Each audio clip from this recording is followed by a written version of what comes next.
Tottenham 2, Man United 2, and basically a game of two halves. Joined today by Delane. First of all, bro, how are you? Yeah, good man. Obviously, we'll get into the video, but yeah, look, you pretty much summed it up. Game of two halves. Yeah, so I don't think we were surprised by the lineup today. Apart from Richarlison, I honestly thought that Richarlison didn't deserve a start. I thought Dan Juma did if Cooley was to be dropped. But Mm. Richarlison got the go ahead in front of Dan Juma. Um, back five went back to a back five, which I felt we were a lot more comfortable with. Mm-hmm. And Forster was in goal instead of Lloris. And as much as everyone says it's an injury, I personally don't think it's an injury. I'm hearing rumours that Lloris was blasting people at half time, and a few of the players turned around and blasted him back for his performances this season and said that he had no right to be saying anything to anyone. Now, if that's the likes of Dyer and Romero, then they deserved everything Lloris gave them. But if it's the likes of Kane, Son, Skippy, for instance, then I can totally understand. But what was your take on the lineup? I think we all know what Mason was going under working under Conte, so I'm assuming he's going to go back three, back five, sorry, and then have two in the middle and three up top. So I had no doubt he was going to do that. But But I do you don't think know. Mason picked that formation because he felt like Conte, like because he's ex I think he Conte, put or do that you? formation due to Stellini's fuck up with the back four against Newcastle, and look what Newcastle did to us. They tear us apart. So I mean, like, Yeah, if Man United, if we played against Man United, we probably would have got the same result against Newcastle. We got teared up as well. I think we would have lost even more. I think they would have Yeah, scored five again in the first half. exactly. So yeah, I think it was a smart move from Ryan Mason to go the back five. Like we don't have a left. We do have a left back, but he was pretty much he's still freshly injured. We don't have a right back, a natural right back. Poro, you can't really call Poro a natural right back. He's more of a right wing back. And you got Perisic, who's a left wing back, left winger. So yeah, I just knew it was going to be that type of formation.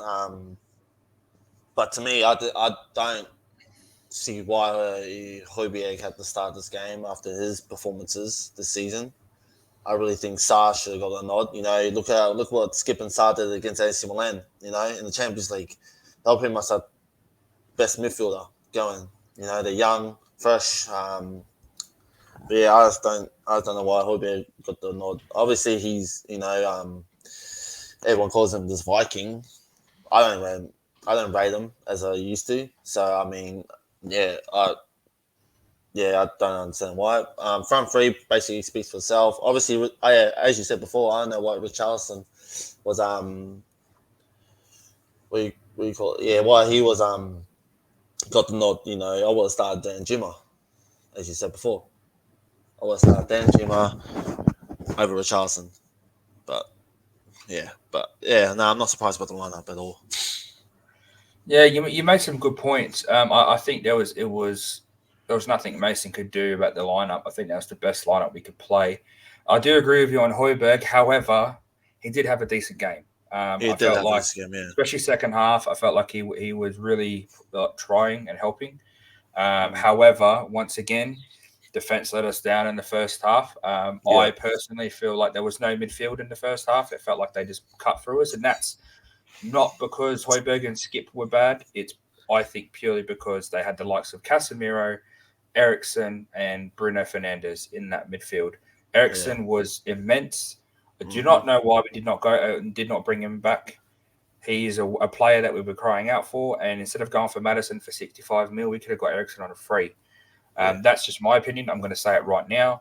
But I don't think Højbjerg had a bad game. I will say that once again, we shown that our wingbacks cannot defend, and yeah, their first goal is evidence of that. I feel like yeah, Porro should actually shut Sancho down. If not Porro, Romero should shut him down. I'm sick of this. Put your hands behind your back and then stick your leg out to try and block the shot. They should have yeah, shut him down. He was on the edge of the box. It was a great yeah, strike though, considering how tall Forster is. He got it inch perfect into the corner. So, I can't really be ragging on the boys too much. But there is one player, and I'm smiling because I can't wait to bring this up about him. Eric fucking Dyer. I don't know what he was doing, but as he was chasing, like I get it. Rashford is rapid, right? But Yeah. Dyer has good top speed, right? Every defender Mm. usually has a good top speed. They've got longer legs. They can't accelerate as fast, but they have Yeah. better top speed, right? Yeah. Why does he stutter? Why does he stutter to try and push Rashford onto his left when Rashford can shoot with both feet?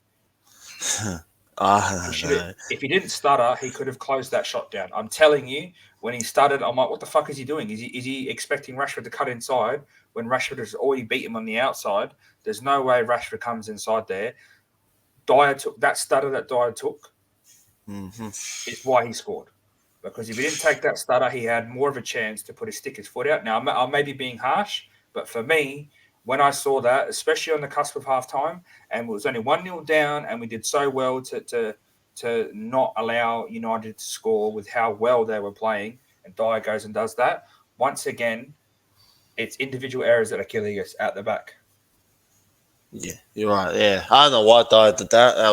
That's really poor by him. I just don't know, man. Really, he's just, as you call him, he's diabolical. He's literally diabolical. He just can't defend, can't tackle. His big head gets in the way. I think his big head fucking weighs him down. That's why he stuttered. Don't talk about his big head because that coming in the second half, we're gonna crucify him even more. But I'm gonna say one thing. I know X used to call him Eric. Was it Virgil Van Dyer? Yeah, Benjamin Dyer. X needs to check himself. All right, he needs to check his head because he was never ever ever even lacing the boots of the likes of Dawson and King, let alone the boots of Virgil Van Dijk. So. Yeah, nowhere But near. that first half, United were all over us. They knew exactly how to play us. Mm-hmm. They played us through the middle. Mm-hmm. Rashford had a field day. I do think they could have scored a couple more. Oh yeah. Forster made some decent saves, Mm-hmm. um, and they should have went into half time 3-4-0 up.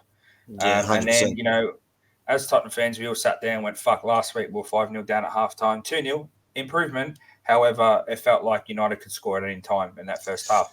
Yeah. Um, I don't know what happened at halftime. I don't know if Mason fired a rocket up their ass or um, he tweaked the tactics. But second half, we were immense. It's probably one of the best second halves I've seen in a while. Yeah. We were, and the thing is, the commentary was saying, Tottenham to press high. We're allowing them to play the ball too much. In second half, we pressed so high. There's so many times we won that ball back. The score should have finished 4-3 for me, 4-3, Yeah. 5-3, purely because there's a couple of chances that we should have finished. Son, I'm pretty sure it was in the first half. Son Yeah. had no, it was the second half. Sorry, but so in the first half, Son could have laid the ball to Kane, passed it straight to Lindelof. Don't know what he was doing, but all he had to do was Mm, roll it to Kane, and Kane was pretty much going to mm, score. I think Kane would have buried it from there. He was at the penalty spot, so I think he would have buried it. And in the yeah. second half, same thing with Son. The ball rolled to him right in front of goal. All he had to do was slot it, and he fucking scuffed it. And then back to Dyer. Dyer got a free header. All he had to do was guide it. The power was already there. The width from Perisic was there. All he had to do was guide it. And his fat fucking forehead, the ball ricochets that way, and the goal's right in front of him. All he has to do is do this, and the dickhead tries to head it down. He heads it down. Yeah. I Like, don't know, man. look, he's got a massive head, right? I call him slabhead. He's our slabhead. He's our Harry Maguire, Yeah, right? definitely. And we could have scored 3 or 4 more goals, but that Bruno, it was lucky. So Bruno Fernandez Yeah, I think that um, was a skipped close. past fucking Romero and Langley. Langley had a bad game. It wasn't noticed, but if you go back and watch the game, Langley was actually really really poor Yeah, today. He was yeah, there's a lot of tackles he missed, and a lot of times he fucked up. yeah, I'm not going to blame it on Dyer. Romero, I think for the first goal, Romero should have done more. Second goal, obviously Dyer fucked up, but I think for that Langley was poor as well. I don't think any of them had a really good game. none of them did. None of them did. But I will And say also, Bruno should have buried that goal. It came off the crossbar, but he should have buried it, and that should have been game done then. yeah, 100%. That just ricochet off the bar, which is unfortunate. Like it just bounced off the bar, which is unlucky. But also like there was times where I think Richarlison, he could have scored a goal. You know, there was a couple of Yeah. times he had chances. He didn't he didn't finish it off. And that's what I mean. He needs to start taking those chances. And at the moment, he's like Poro's. Poro's got more goals than him, and he just came in. Mm-hmm. So I mean, like, Richardson has, if he really wants to stay, he really has to step it up now. Well, that's where I think this experiment of playing Sonny on the right, I was actually going to get into that as well. There was a Yeah, couple of shots, especially when when Richarlison came in the left, he was coming at the goal, and instead of just lacing it in the top bins because he was right at like near post, he decided to try and pass it across goal for no fucking reason. And hmm Son, he can't play on that right side because he doesn't know where to position himself. There was two or three times where Richarlison and Kane had come down on the left, they'd squared it across the goal, and this is where is also me and Brad were talking about it earlier. Porro needs to kind of shape up a bit as well. Because of Son, I feel like his communication with Son wasn't on point, and that's why we struggled going down the right. We're coming down the left a lot in the first half. yeah, Son kept running towards the ball and cutting off the space instead of running towards the goal.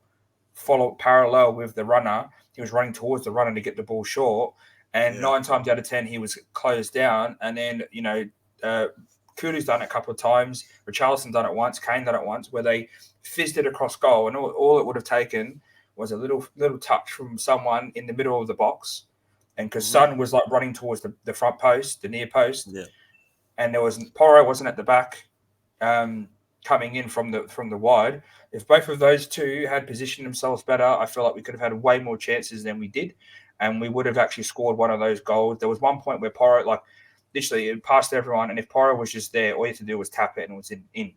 And oh yeah, Son can't play on the right; he has to play on the left.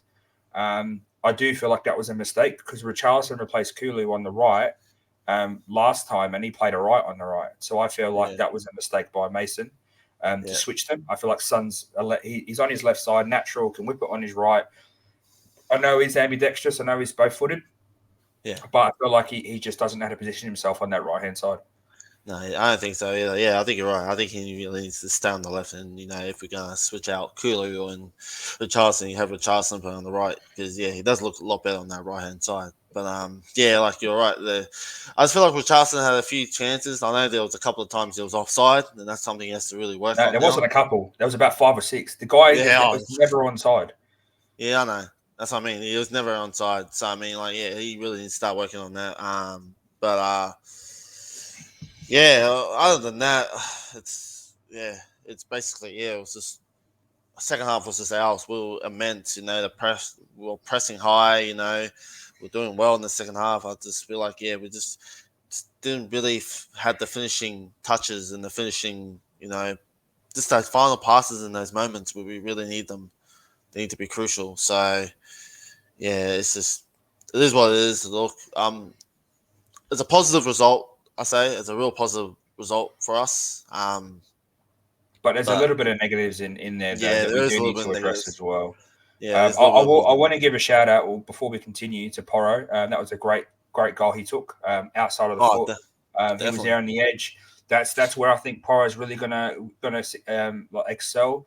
And I'm seeing glimpses of what he can do going forward. It's just I feel like the team's not good enough behind him defensively, and Yeah. he needs to work on defense in the off season.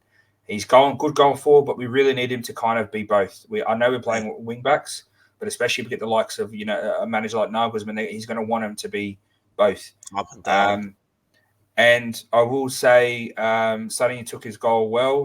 Did the right thing, dinked it. He didn't smash it. Mm, Close range, and that's why he got the goal. So I'll mm, big up those two for getting us in the game, and I'm going to big up the team for the mentality of staying in the game and not falling apart like last week. We're questioning mm-hmm. the players' integrity, and now this is we're going to get into at the end of this video, but that's something I want to touch on is the players' mentality this week as opposed to last week. Yeah. But I want you to talk about the subs. So we had Kula come off of a Charleston, and then who was it? We had Dan Juma and Davies come on for Porro and Perisic.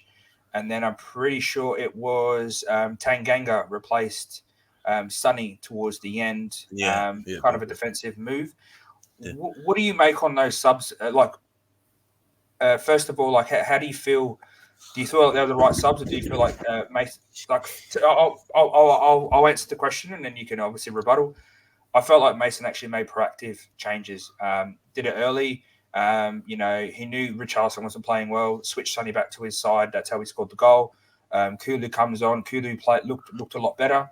And then he's like, "Fuck, we're chasing a goal." Chucked on Danjuma and Davies. When Davies, you're protecting the back. Danjuma, I need you up there helping press high and win the ball back. And then when he felt like, okay, we got a draw. Let's not try and lose the draw. Let's shape up again. Bring on Tanganga, take off Sonny, but we still had the attacking threat of Danjuma, Kulu, and Kane. So I felt like, for me, compared to Stellini, Mason had a bit more better of a game management. He knew what he wanted and when he wanted it, and he knew when to back off. And it was only the last 5 minutes he was going, all right, we're not breaking them down now. They're starting to get into the game again. Yeah. Let's get Tanganga on, shore it up on the right side, make sure everyone's defensively doing well. And we saw the game out. How do you feel the subs did, and do you think we will see more of those kind of tactical changes from Mason for the rest of the season? Yeah, look, I think Mason did the right choices. Like you pretty much couldn't, like the subs that we had on the bench, like you pretty much that was kind of your best. Like for me, I wouldn't go Sanchez. I think Sanchez's time's up already. I'm So glad he went Tanganga. I'm glad he yeah. did. Yeah, so I mean, look, yeah, Tanganga was the right choice. He does play right. He does play right wing back or like a right back as well. So I mean, it was the right choice. But yeah, like for Mason to make those choices and to try and for chasing the game, that we're 1 goal down, or no, we were 2 goals down before we made the subs. No, it was one. One Sorry. goal down, one goal down. Yeah, Yeah, one we goal. scored the So first we're one. 1 goal down, and for him to make those kind of changes, it was great. Like Stellini or Conte wouldn't have made them. They would just kept playing the same shit, just trying to get him, try to build it. Double check. Did he make those changes after the second goal, or did he make them like I then? know. I The think. Dan Juma and the Davies one is where I'm looking at. I'm not sure if he made those changes before the second I think goal. when Sonny scored, I think that's when Tanganga came on because we knew that. Okay, so Sonny. 2 minutes. I'm pretty sure 2 minutes after Dan Juma comes on and Davies comes on, Sonny scores. Yeah. Well, there you go. So So basically, yeah. like you can't argue. Like I know that probably didn't have anything to do with the play, but the fact that we had probably an extra player up top in Danjuma and he kind of played like an unorthodox four at the back. I'm pretty sure Romero was playing right back for a little bit there, Yeah. while we were chasing the goal. And then as soon as we scored, he went, "All right, sweet, Tanganga on defend the lead and counter with the likes of Danjuma and Kulu." So sorry, continue what you were saying. I just wanted to make sure that we got No. You basically just pretty much said it. Like, it was for me. Mason made the right changes at the right time. Like it was just we needed those changes, or else we were been still trying to fight for that goal, and then Man United could have ran away with it. So I mean, it was a real good tactical change for him. But look, as you said, like I hope he keeps these going for the rest of the season. I think it's good for the team and it's good for us fans to see because obviously Salini and Conte wouldn't have made those changes. They'll just stick no. to what they got, go hard, just try to win the game with the players they got on the field. The players get tired, and we saw towards the end of the half like they were starting to get a bit tired. Like the players started to get a bit. It's because of the high press though. We were pressing Yeah, high. That's why. yeah, but that's what I mean. We need that kind of high pressing. We need to just because if you looked at it, how there was so much room in that midfield, and that's where they'll find the space. Man United find that space in the midfield because we're pressing so high. So I mean, before we press so high, that's how they'll find so much room. But until we started pressing high, that's when they were starting to panic. So I mean, it's a really good tactical thing for Mason to do. And look, I'm hoping he keeps this up. Hope he keeps his form. Well, basically, just tries to get us confident again because right now, obviously, the players are still a bit shaky after the Newcastle game, and hopefully, this game builds a little bit more confidence into them, and hopefully, you can go to next the next game against Liverpool with a lot more with a lot more. confidence. Sorry. So I wanted to quickly touch on that as well. Look, I'm going to say it. I was quite not impressed, but I was quite content with how Mason managed today. I didn't know this, but apparently the players, when Conte was here in Stellini, is the players had to stay at the training ground the night before the game, which makes no Yeah. sense because we're in London, we're at home. They all live in London, so why the fuck would they need to stay at the ground? Yeah. And then they would have to eat at the ground, then travel to the game just before the game. Whereas Mason's now switched it where he's letting the players go home and spend time with their family and relax at home, which for me makes way more sense. You're going to have a better relaxation. You're going to be more comfortable. You're going to switch off easier because Yeah. you're going to be at home with your family, with your wife, with your kids, in your own bed, and they can say, "Oh, the beds are the same." I heard someone say, I'm not going to say who it is, but I heard someone say on a stream that they share the same beds as they do at the training ground. That's not the point. Sharing a No. bed with your loved one, knowing that you're laying your kids can jump in the morning in the morning of the game and wake you up, like that sort of thing, is what really helps a player settle Yeah. down, get their mindset straight. The fact that they got to the ground early, so they were there 3 hours early, so mindset 3 hours, bang, game time. They ate together at the stadium, so they had their pre-match dinner, and then they went out an hour and a half later, trained properly. They were in the mindset. They knew as soon as they were at the stadium, game time. Before that, Yeah. mind's free, mind's chill. As soon as they got to the stadium, they knew eat, um, mindset, train, game. And I know we started off slow. We didn't start very well, but I think that mindset helped us into the second half. And I Yeah. think that's a thing that I didn't realize Conte was doing. And for me, it makes no sense. It Why made no why sense. it makes no sense to make your players stay at the training ground when they all live in London anyway, or near London. They're all going to live local. They're not going to live fucking 2 hours away. And Yeah. if they do, like the guys are going to need to switch off. They can't be in game mode the night before a game. Makes no sense.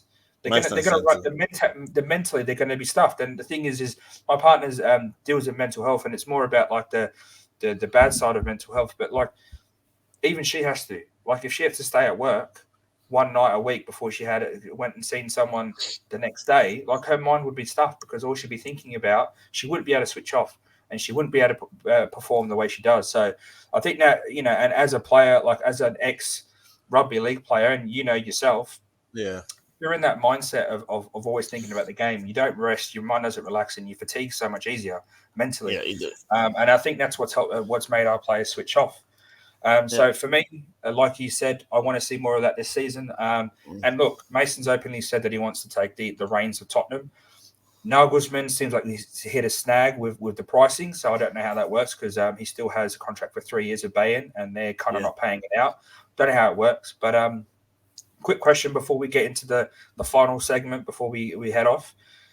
If Mason does well for the rest of the season and we don't get Nagelsmann and Poch goes to Chelsea, would you just give it to Ryan Mason to see how he goes? 100%. If he does, Like, I'm not saying if the Tottenham fans out there saying, "Oh, he's gonna get top four if he gets that spot," no, he doesn't. To be honest, he does not have to get top four. If he just gets, just the results to finish off the season, if he does get Europa League or Conference League and all that, and like our team is really good, did well, I'll give it to him. What's the harm in giving Ryan Mason a go? Like I'm sure you give him a full season, he'll be able to, whip something up because obviously he's a Tottenham boy through and through. He knows the club, So yeah, why not give it to like a childhood, boy club to Brian Mason? Why not give him that job? Like as I said, yeah, if he does a great job, I'm happy for him to take over. But in saying that, if he does do like, has one of those really bad games and loses the dressing room and that, then obviously we don't want him. But at the moment, just the way he presents himself and his attitude at the moment, I think he can. I think he could be in that talk. But at the moment, I think we all know that Nagelsmann is what we want. But we'll just have to see how it goes. It's really hard to know now. It's really hard to know. Well, look, I completely agree with what you're saying. I think we just have to wait and see. I do want Nagelsmann. I'm not saying Ryan Mason is the prime spot, but I'm saying like it can't hurt. Like at the end of the day, he knows the club through and through. The players seem to resonate with him. Their fight was a lot better today than it has been under Conte and Stellini. And he seems to be talking to the players and understanding what they want. And that's why he made the move of letting them stay at home on the night before, getting to the game a little bit earlier, but they're not in training mode the whole time. So you know what, we just literally have to just wait and see. But Yeah. getting to the final segment, want to give a big shout out to Brian Daigle, Tottenham away, Tottenham on tour. They did a protest today. I understand it was actually bucketing down, pissing down rain. Yeah, it was. But they Yeah. were out there at the front. I heard it was a good turnout. And there's a new movement. I don't know if you guys know. It's purple and gold. Is the new colours because it obviously doesn't accentuate with Tottenham in any way. I think what they're trying to do is trying to focus on something that stands out in the ground with purple and gold. But the saying is purple and gold until the club is sold. So what that means is a movement for Levy and Enoch to sell up, and they're going to start using the purple and gold as a peaceful movement of showing of how they want Enoch and Levy to leave the club or at least sell it. So here at Total Hotspurs, I don't know about you, Delane, because I've kind of made my own decision, but we'll make it together right now. I believe we should back this movement. We did share their video yesterday, and it's been going around all content creators for Tottenham today and after the game. And I really would like to keep that going here on Total Hotspurs. So we're going to be supporting the purple and gold on our 100%. channel. There is change. So make sure you are going to Twitter, looking for that purple and gold between the Spurs community and supporting those creators and supporting those people that are the brandishing the purple and gold because they want what we want, and that's change for the club. So make sure, guys, you're going over there and doing and supporting all those guys and also supporting us. 100%. And on that note, make sure you like and subscribe to the channel. Hit that notification button for all future content. Please, in the comments, let us know how you feel about the game. Let us know about how you feel Mason went. And let us know if you feel like we're going to do anything this season with the top four. I personally don't think so, but you never know. And make sure you're sharing our stuff out, guys. The best way for us to get noticed is if you guys share it out. If you enjoy what we do, maybe someone else might that So please, the more people that get involved, the better for us. Better interactions, the banter, all that sort of stuff helps us out. So 100%. Shot, bro, for jumping on tonight. I know Thank it's a late one for us here, but like I said, like and subscribe to the channel, and as always, people, stay Spursy. Stay Spursy, people.